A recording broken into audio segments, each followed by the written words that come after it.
A 1, a 2, a 1, 2, 3, 4.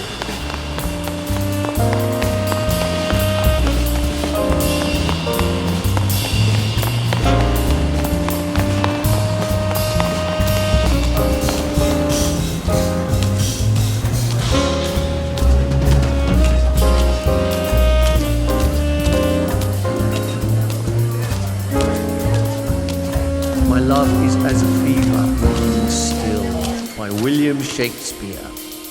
My love is as a fever longing still for that which longer nurseth the disease, feeding on that which doth preserve the ill, the uncertain sickly appetite to please.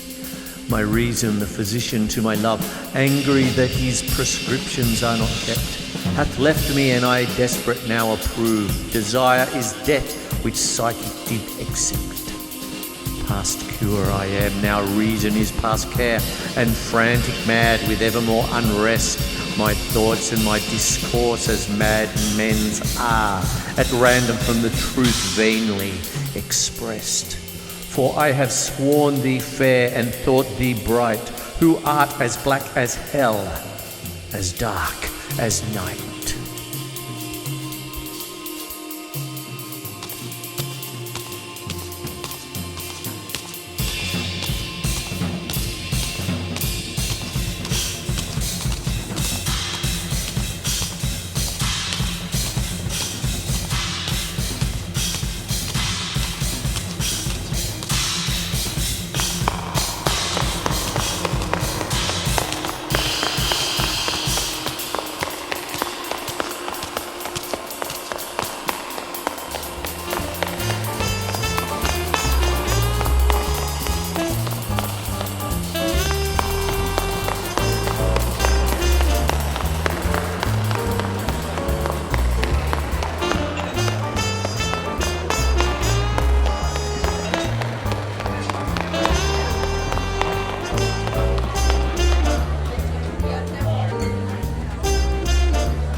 Roger Casement by W.B. Yeats, after reading the forged Casement diaries by Dr. Maloney. I say that Roger Casement did what he had to do. He died upon the gallows, but that is nothing new. Afraid they might be beaten before the bench of time, they turned a trick by forgery and blackened his good name. A perjurer stood ready to prove their forgery true. They gave it out to all the world, and that is something new. For Spring Rice had to whisper it, being their ambassador, and then the speakers got it, and writers by the score. Come Tom and Dick, come all the troop that cried it far and wide. Come from the forger and his desk, desert the perjurer's side. Come speak your bit in public, that some amends be made to this most gallant gentleman that is in quicklime laid.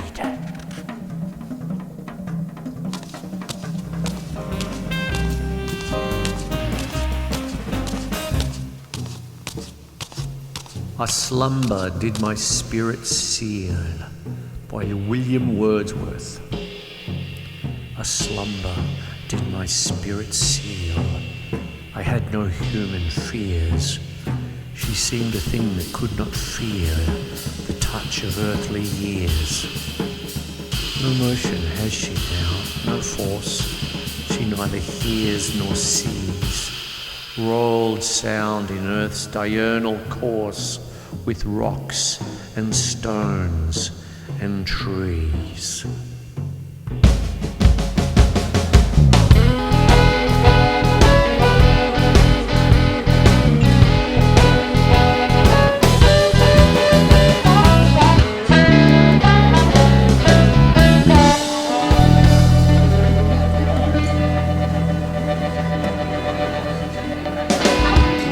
Mine own fears, nor the prophetic song by William Shakespeare. Not mine own fears, nor the prophetic soul of the wide world dreaming on things to come, can yet the lease of my true love control, supposed as forfeit to a conscience doom. The mortal moon hath her eclipse endured, and the sad augurs mock their own presage. Incertainties now crown themselves assured, and peace proclaims Allahs of endless age. Now with the drops of this most balmy time, my love looks fresh, and death to me subscribes.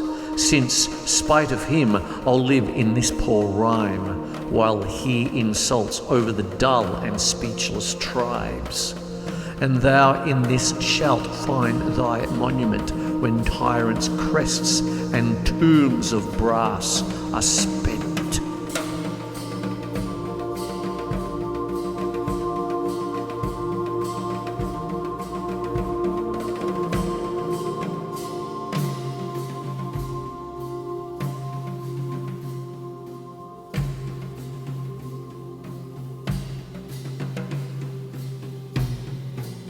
Song by John Donne.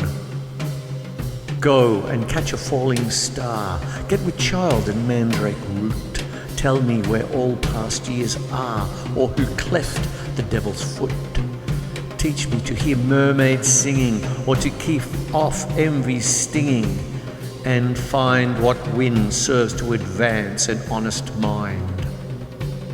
If thou beest born to strange sights, things invisible to see, ride 10,000 days and nights, till age snow-white hairs on thee. Thou, when thou returnest, wilt tell me all strange wonders that befell thee, and swear nowhere lives a woman true and fair. If thou findest one, let me know. Such a pilgrimage were sweet, yet do not, I would not go, though at next door we might meet. Though she were true when you met her, and last till you write your letter, yet she will be false ere I come to 2 or 3.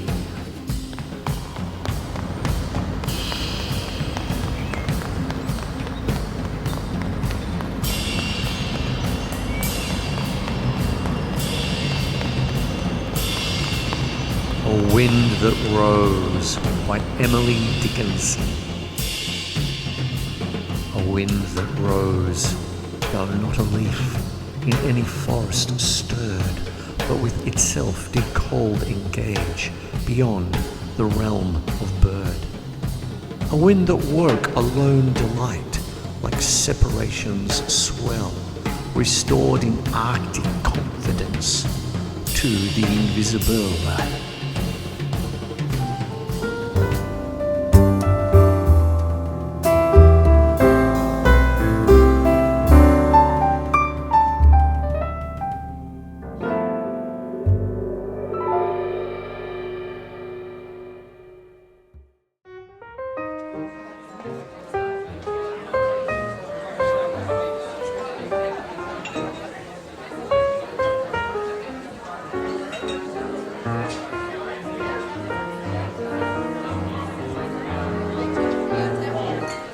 To Autumn by John Keats.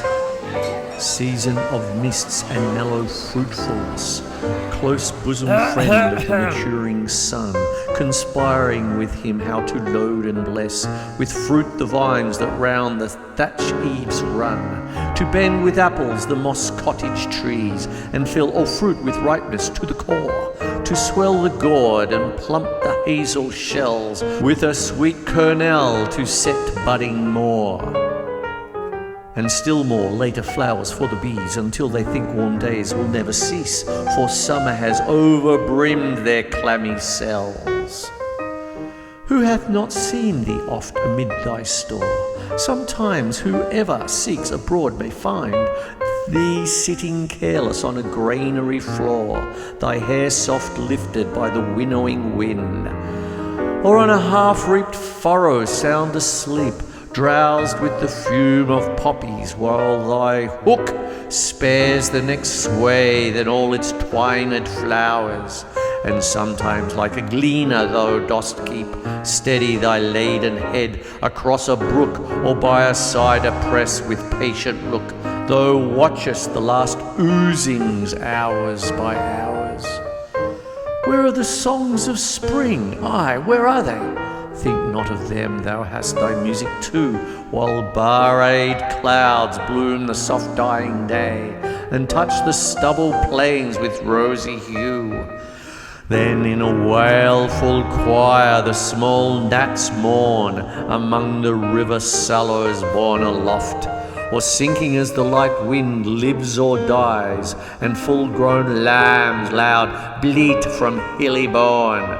Hedge crickets sing, and now with treble soft the red breast whistles from a garden croft, and gathering swallows twitter in the skies.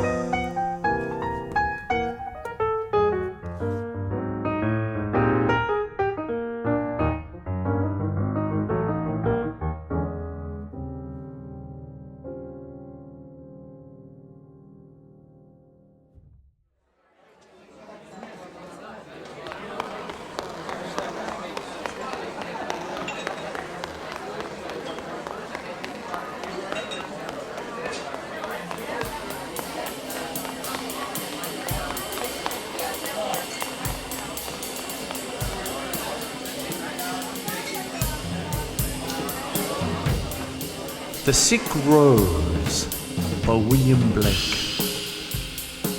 O rose, thou art sick, the invisible worm that flies in the night, in the howling storm, has found out thy bed of crimson joy, and his dark secret love does thy life destroy.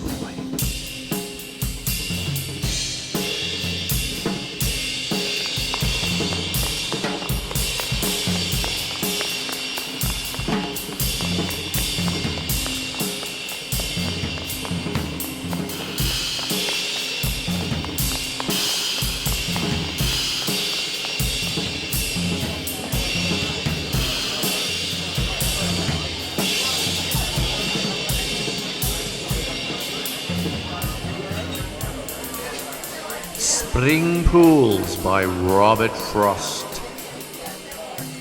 These pools that thou in forests still reflect the total sky almost without defect, and like the flowers beside them chill and shiver, will like the flowers beside them soon be gone, and yet not out by any brook or river, but up by roots to bring dark foliage on. The trees that have it in their pent-up buds to darken nature and be summer woods. Let them think twice before they use their powers to blot out and drink up and sweep away these flowery waters and these watery flowers from snow that melted only yesterday.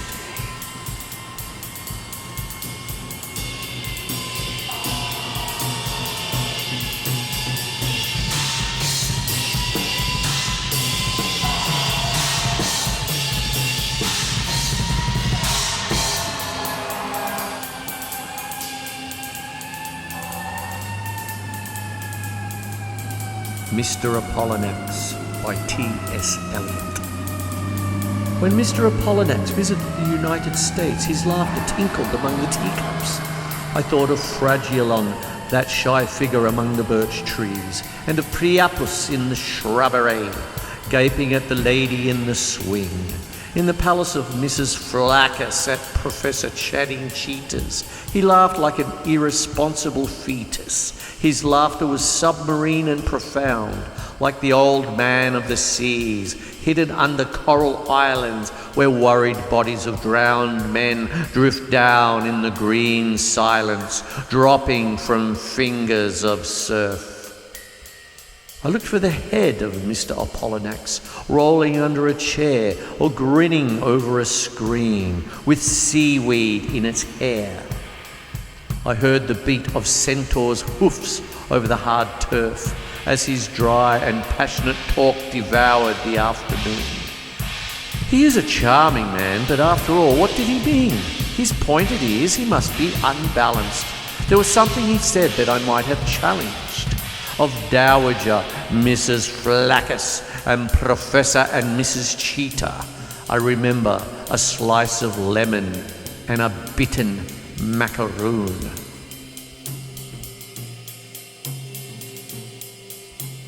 Death by Water by T.S. Eliot. Phlebas the Phoenician, a fortnight dead, forgot the cries of gulls and the deep sea swell and the profit and loss. The current undersea picked his bones in whispers. As he rose and fell, he passed the stages of his age and youth, entering the whirlpool. Gentile or Jew, O you who turn the wheel and look to windward, consider Phlebas, who was once handsome and tall as you.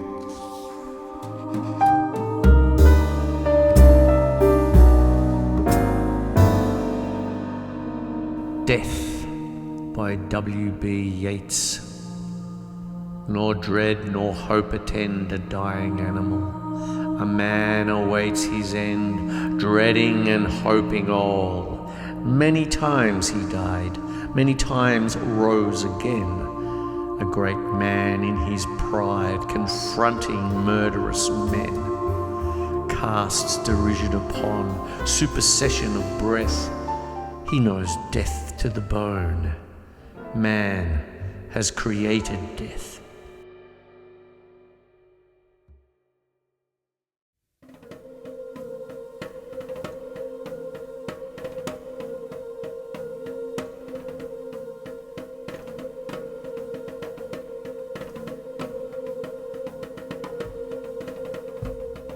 The Second Coming by W.B. Yeats. Turning and turning in the widening gyre, the falcon cannot hear the falconer. Things fall apart, the centre cannot hold. Mere anarchy is loosed upon the world. The blood-dimmed tide is loosed and everywhere. The ceremony of innocence is drowned. The best lack all conviction, while the worst are full of passionate intensity. Surely some revelation is at hand. Surely the second coming is at hand. The second coming, hardly are those words out when a vast image out of spiritus mundi troubles my sight. Somewhere in sands of the desert, a shape with lion body and the head of a man, a gaze blank and pitiless as the sun, is moving its slow thighs, while all about it real shadows of the indignant desert birds. The darkness drops again, but now I know that 20 centuries of stony sleep were vexed to a nightmare by a rocking cradle. And what rough beast, its hour come round at last, slouches towards Bethlehem to be born.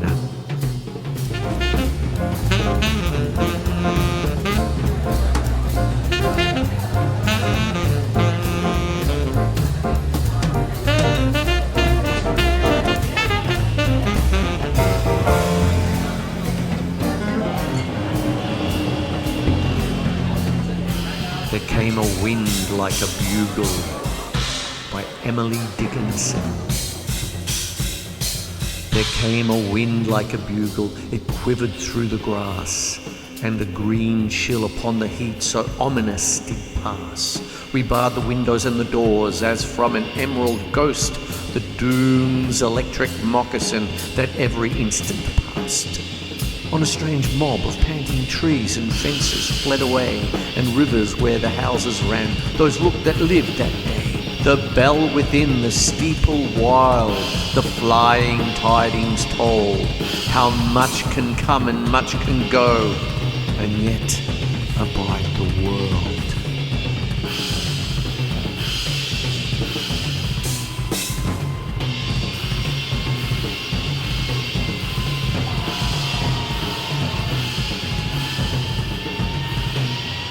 Our revels now are ended.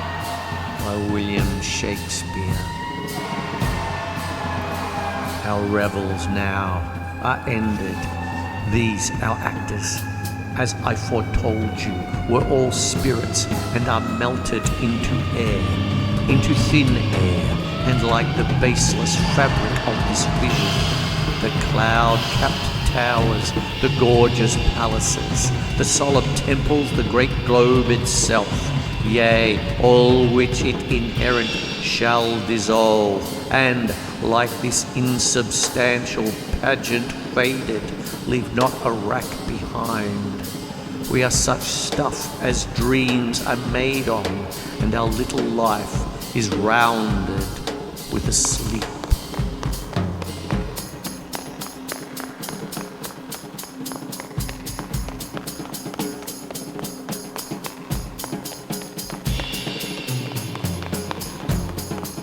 Robert Frost, neither out far nor in deep. The people along the sand all turn and look one way. They turn their back on the land, they look at the sea all day. As long as it takes to pass, a ship keeps raising its hull. The wetter ground, like glass, reflects a standing gull. The land may vary more, but wherever the truth may be, the water comes ashore, and the people look at the sea. They cannot look out far, they cannot look in deep, but when was that ever a bar to any watch they keep?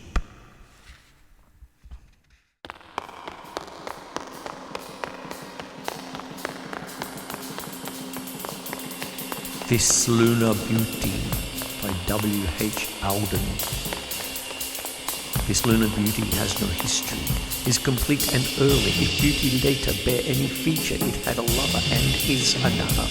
This, like a dream, keeps other time, and daytime is the loss of this, where time is inches, and the heart's changes, where ghost has haunted, lost and wanted.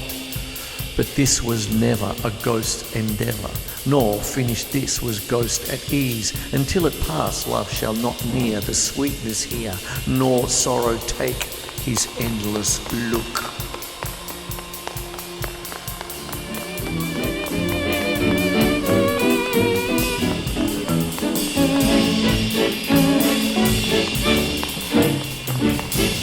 A musical instrument. Elizabeth Barrett Brown. What was he doing? The great god Pan, down in the reeds by the river, spreading ruin and scattering ban, splashing and paddling with hoofs of a goat, and breaking with golden lilies afloat with the dragonfly on the river. He tore out a reed, the great god Pan, from the deep cool bed of the river. The limpid water turbidly ran, and the broken lilies a dying lay, and the dragonfly had fled away. Here he brought it out of the river. High on the shore sate the great god Pan, while turbidly flowed the river, and hacked and hewed as a great god can, with his hard bleak steel at the patient reed, till there was not a sign of a leaf indeed, to prove it fresh from the river. He cut it short, the great god Pan, how tall it stood in the river, then drew the pit like the heart of a man steadily from the outside ring, and notched the poor dry empty thing in whole as he sate by the river. This is the way, laughed the great god Pan, laughed while he sat by the river. The only way since gods began to make sweet music they could succeed. Then dropping his mouth to a hole in the reed, he blew in power by the river. Sweet, sweet, sweet, O Pan, piercing sweet by the river. Blinding sweet, O great god Pan, the sun on the hill forgot to die, and the lilies revived, and the dragonfly came back to dream on the river.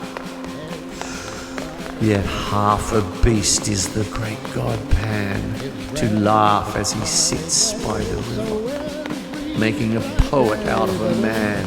The true gods sigh for the cost and pain, for the reed which grows never more again, as a reed with the reeds in the river. run, run, run, rebel, run, rebel, run, run, run. Bang, bang, bang, bang goes the farmer's gun.